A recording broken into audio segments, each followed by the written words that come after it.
What makes a good video game adaptation? Is it respecting the source material? Fan service? I recently played Exit 8 for the first time, and then I heard about the movie release and I immediately thought, oh no, another video game title just gonna get dragged through the mud. I'm gonna be a dad. I think I'm pregnant. Well, you're a burden now, aren't you?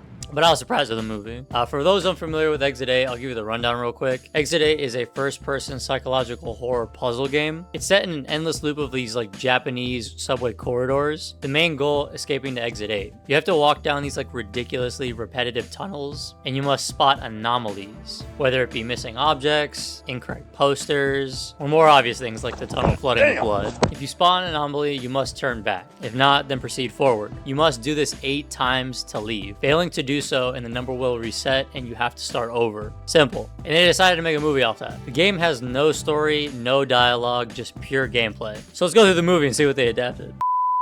The movie opens up with a first-person perspective of our main character. He's credited as the Lost Man, but I'll just call him L. L scrolls on his phone listening to marching music, and just faintly through his headphones he can hear a baby crying. He looks over the train car full of people glued to their phones and sees a mother with her baby crying. He takes off one earbud and watches a man berate the mother for not keeping her baby quiet. All the people around her just ignore this, as well as our main character. L arrives at the stop and receives a phone call from his ex-girlfriend, but I'll call her Amy. She explains that she's in the hospital and it's revealed that she is pregnant. Amy acknowledges that she knows they broke up, but asks, which is it? She needs to know if she has to have an abortion since she knows L isn't ready to be a father. As L walks upstairs from the subway platform, the call drops. He continues through the exit tunnels following the Exit 8 sign. A stranger with a suitcase walks past him in the other direction. At the end of the hall, he turns a corner, walking past a set of lockers and a photo booth. Turning a corner once again, he walks down a similar looking tunnel but notices another stranger with a suitcase walking down in the opposite direction again.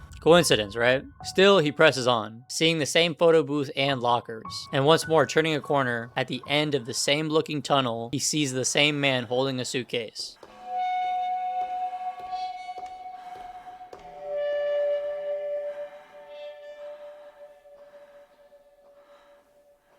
They also used the same set as the one in the game, and they just adapted it into the movie. Now, in the game, you can't really interact with anything. You just basically have to walk through. In the movie, you get the same feeling. L tries to open up doors in the tunnel to no avail. He tries to get the man's attention, but he just continues walking, regardless if you try to interrupt him or not. And in the movie, L manages to gain a number by mistake. He sees the walls start to bleed and instinctively runs backward, this time noticing the numbers change. Next to that, he reads a plaque of information.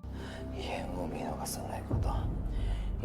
見つけたすぐに引き返すこと異変が見つからなかったら引き返さないこと一番出口から外に出ること On top of having to deal with the situation he's already in, he also has asthma, occasionally taking out his inhaler for a dosage. L continues. During the next turn, he takes pictures of everything. It's actually smart. I like that about the movie. He walks to the next turn. Taking a look back on the photos he took, he sees that they are now glitched out. I like that. Now L has to lock in.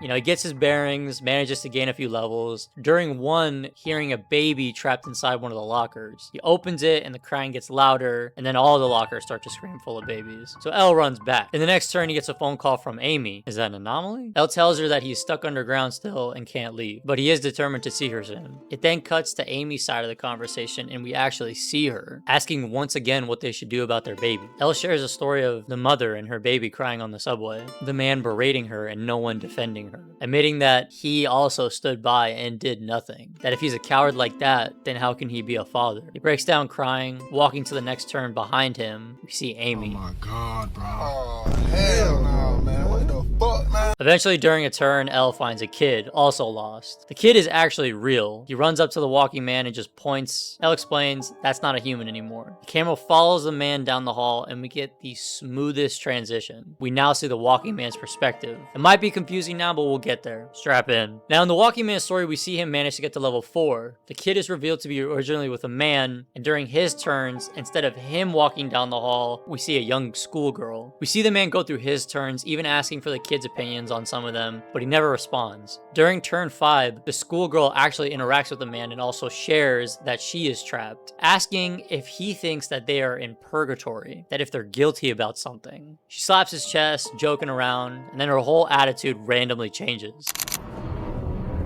毎日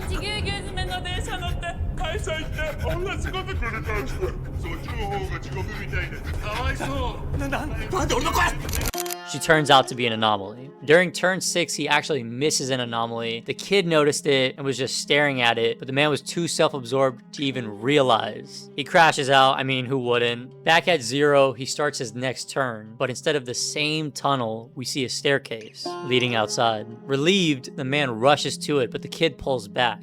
He pulls the kid hard, but the kid refuses to go up with him. He falls backwards, bruising his face, but the walking man runs upstairs anyways, disappearing into the light. The kid turns back, and during that turn, instead of the schoolgirl walking down the tunnel, is the walking man. What the fuck? The kid tries to get his attention, but is unable to. And during that next turn is when he meets Elle. Elle and the kid manage to get to level 4, where the kid sees an anomaly of his mom. He tries to run up to her, but concerned for the kid, he stops him. The kid passes out.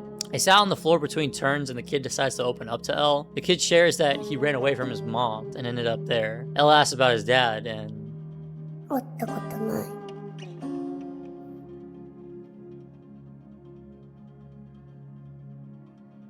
俺と一緒だ。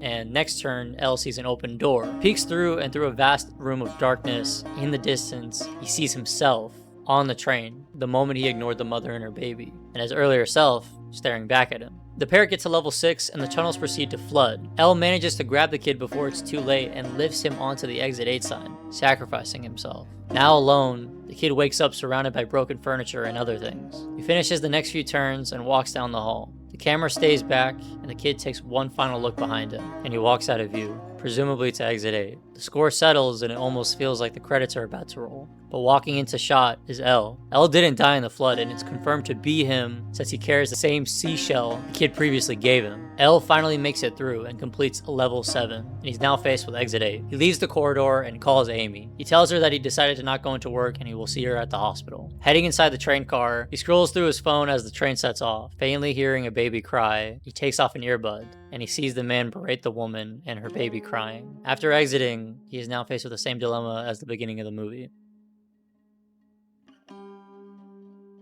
I really enjoyed the film, honestly. I think the acting was great, the cinematography was visually appealing, and the set design was cool. I think it does really capture the feeling of the game. It did adapt into a movie pretty well. Exit 8 kind of had it easy with adapting it. I mean, there's no story already, and like no cutscenes or no dialogue. All they really had to do justice was like the world building. But they took it a step further with like diving into lore and expanding on like the character that we saw in the game, just the man walking down the hall. That being said, I can understand why people didn't like it. I read some reviews online with most people saying that the movie is just slow-paced, characters are incompetent. The pacing didn't bother me as much because during my experience with the game, I myself took long, excruciating time between turns, even hyper-fixating on details that were originally correct, but I kept telling myself it was an anomaly. I watched it with a friend, and we were even pointing out anomalies and details in each turn, just like how we did in the game, and I liked that the movie dove deeper into the walking man's lore. The movie treats the tunnels as like some kind of purgatory, with each character carrying some kind of guilt or sin of a wrongdoing, with the tunnels using that against them through the anomalies. Elle with the baby cries and seeing his ex. The kid running away from his mother. The walking man one isn't so clear, but it's kind of implied he just never learns from his mistakes, ignoring those around him, self-absorbed, refusing to confront his shortcomings. I don't know, I had a huge debate about it with my friend.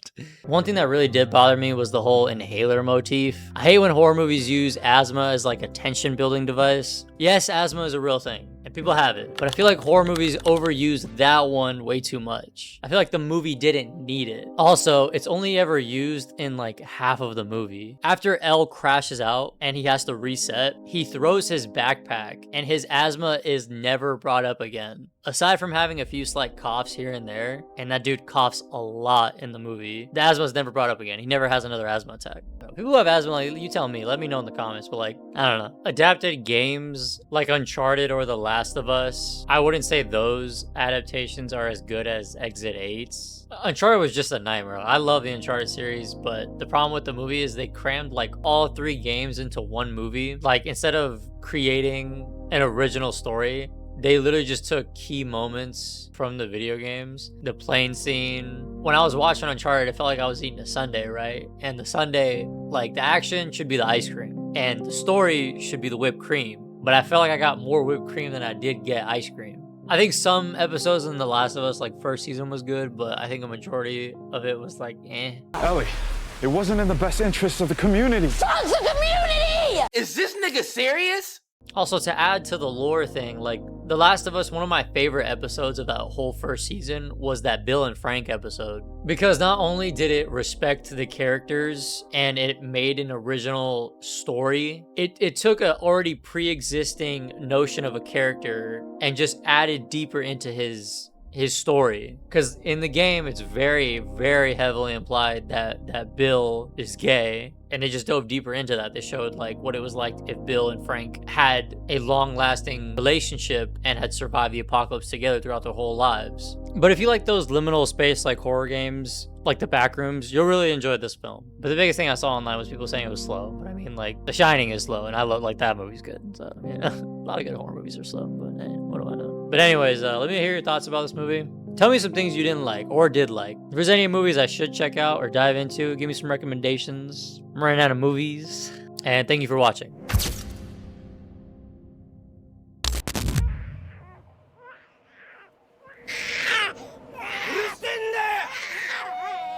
みんな迷惑してんだ。母親なんだ。早く泣きやがって。大体よ、満員電車に乗せるなんて常識がねえんだよ。